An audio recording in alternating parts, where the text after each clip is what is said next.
Hi everybody, Complete Pete back here again. I wanted to talk or continue our conversation about the Kibler Colonial kit rifle. Last time we talked about what was in the crate. This time I wanted to talk about the tools needed to build the rifle. I've gone back and forth with Jim's shop for, like I said, a couple of years. I had an old list. I understand that they're working on a new list, and the concern is that the rifle kits have gotten so much more refined in the time that the original list was made up that you actually need less tools to do it. And they were concerned that folks would think they had to go out and buy a lot of specialty tools to put the rifle together, and you really don't. You probably already own the tools needed to put this rifle kit together. Myself, I love tools, and even if I don't know what to do with the tool, but I like the look of the tool, I will buy the tool. It's just something I like to do. But what did happen, I did mention last time that I had ordered some spare parts, and they did come in. One of the things that came in was spare frizzen. So I have this, and I'll finish this, to match the rest of the metal work. I got a spare mainspring. So we got a really nice mainspring from Jim's shop. I ordered myself a spare frizzen spring, so I have that also to add to my collection of spare parts. And lastly, or almost lastly, I have a sear spring. So I got myself a new sear spring. And the last thing that kind of caught my eye was this range rod. I have a standard range rod for my other black powder rifles, but this is one that Jim must make. It's a stainless rod. It's all set up for the proper tip on the end, and it's the right length for this rifle. So I thought I would take a chance. It was pretty inexpensive, and I just ordered that while I was at it. So that's the spare parts. Okay, on to the tools. I did receive my new tool list from the Kiblers. You can see I wrote notes all over this thing. That's just my thing. I will put a copy of this. There'll be a link to this in the description of the video, so you guys can just click on that. It'll take you right to this form, and you can print it out and do whatever you want with it. I'm just going to go down the list as quickly as I can. Chisels were the first thing. So Jim had suggested file or Swiss-made chisels sold by Woodcraft. He also had some good things to say about Narex. So I kind of have a little blend. The first item was an 1/8 inch chisel, and I got myself a Narex 1/8 inch chisel. I just picked this up on Amazon, and it seems like it's a pretty nice chisel.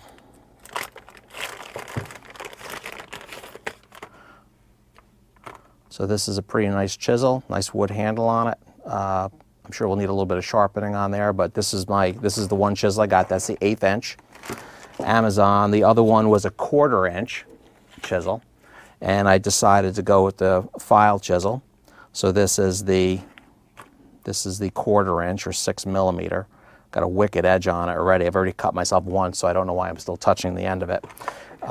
Really nice chisel, and I really just wanted to, most of my tools are good tools. I just wanted something nice to start out. Hopefully my first build and not my last build. I had also picked up a gouge. This was on the original tool list. Not needed for this kit, but I liked it, so I got it. And you better believe I'm going to gouge something before this video is over when I start building the rifle. Another thing he wanted was the mill file, and that's for getting those fine machine marks off the barrel. And for the mill file, I had a couple already. I just picked up a new one. This one is like a 12 inch, and it's a single cut. I just decided to get a new one for this project, and this is where I'll be doing my draw filing on the barrel with that. So I just picked up a new one. Next item he had was some like half round files and some needle files and things like that. So I just got myself a couple of small files and things like that to use, round file. I have a bit of a file collection, so I just picked these up. I get a lot of these from McMaster-Carr, McMasterCarr.com. I use them at work quite a bit, so I end up buying a lot of my own stuff from them. Also a center punch was on the list. So I have myself a center punch. Next item was some drill bits Jim had on there. Some 1/16 drill bits and a number 29 drill bit, also from McMaster Carr. I just got a few of the 1/16, and I probably already have these. I just wanted to start out with some new bits and things just to get started. He also had a small hammer as my grandfather's hammer, so I kind of just figured I'd like to use that. I also have a a gunsmith hammer that I like to use also with a brass side and a plastic side. So any small hammer, I don't think there's anything specific about the hammer you use. I just probably wouldn't use a great big one. Cordless drill. I have just a regular DeWalt cordless drill that I use for many things. So that's the one I'll be using on this project. Some side cutting pliers, and this would be to cut the pin material that goes through. So these are just a regular pair of side cutters. It also called for pliers or vice grips. I'm not quite sure what those are for yet. I'm going to have to get deeper into the kit. The only thing I could think they were for was on the barrel for the touch hole. The touch hole liner would screw in and you have to put vice grips on it to tighten it in. But this is already done, so that step is already done in this process. So I don't know what I would use those parts for, but I already have pliers and things like that. I'm sure everybody does. The next item we talked about was screwdrivers. Everybody's got screwdrivers. I just happen to have a set of gunsmith, hollow ground, different tips, magnetic handle, and other screwdrivers. I want to try to always use the right screwdriver for the right fastener for sure. The only thing I will look into is a screwdriver that will actually fit into this screw on the lock with this very narrow hole here. So that's something I have to look into. Also on the top here, the screw that holds the flint in place, very narrow.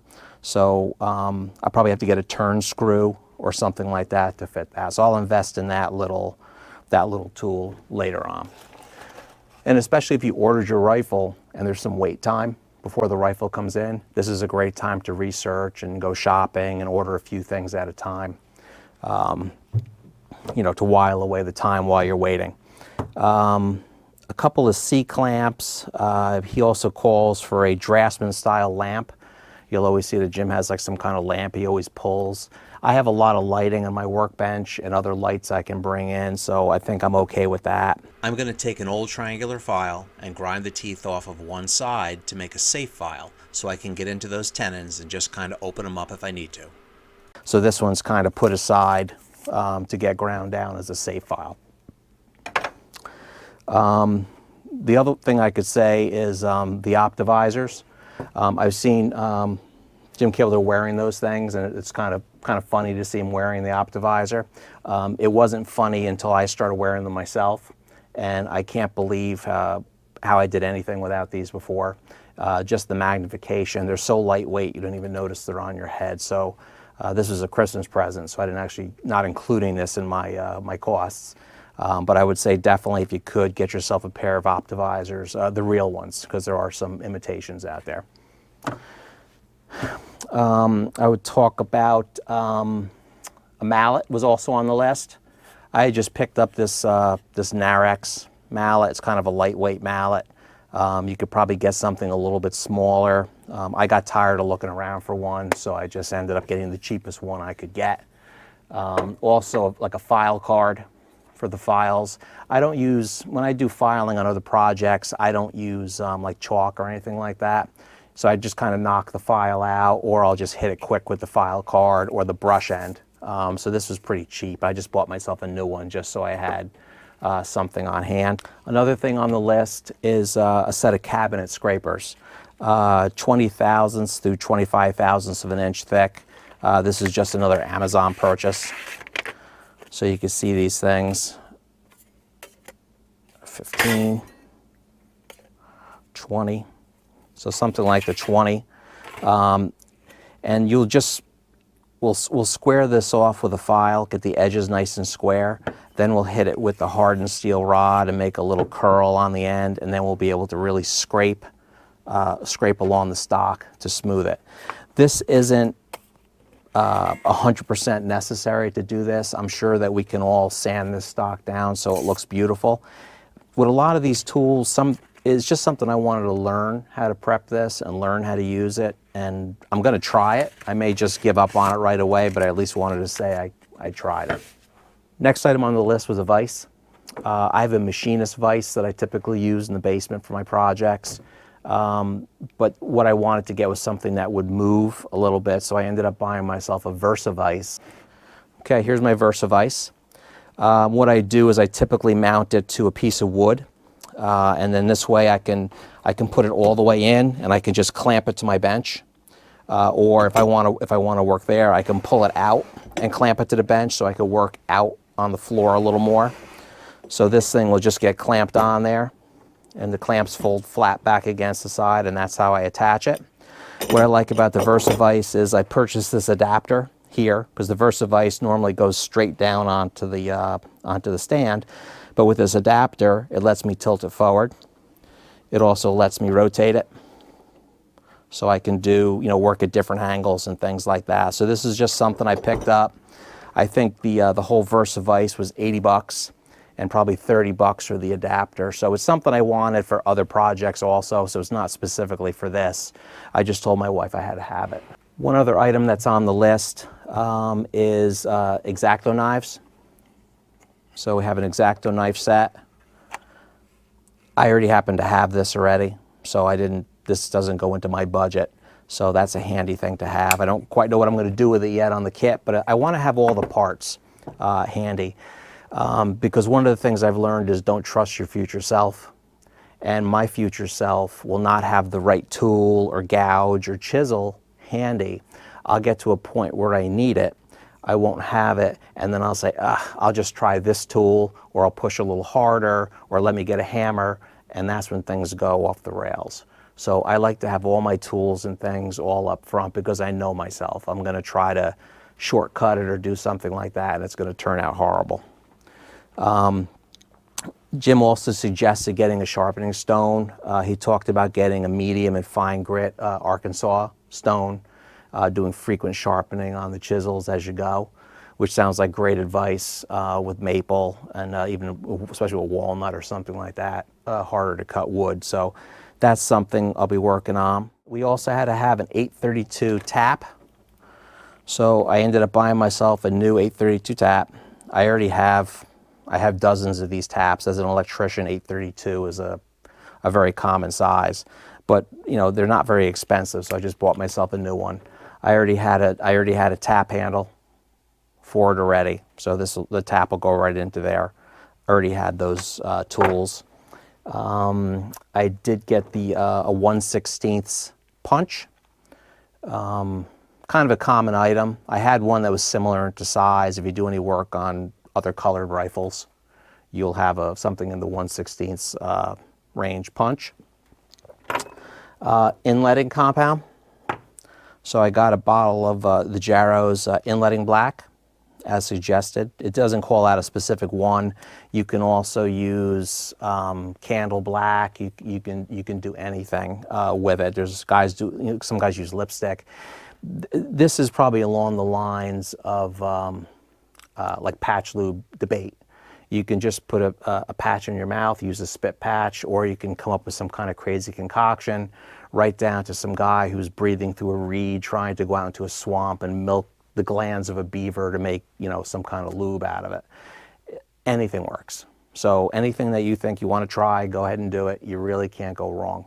I just figured I wanted to give the Jarrow's a try. It's just a black compound. It's specifically for wood inletting. I happen to already have like a little brush, so which I'll dip in there and I'll be able to just like brush a little bit of that on, kind of in a controlled manner. I bought myself a little punch. When you're going through the Track of the Wolf catalog, it's easy to buy a lot of stuff. This I could have made. I already had this brass rod here. I could have made this in probably 15 minutes.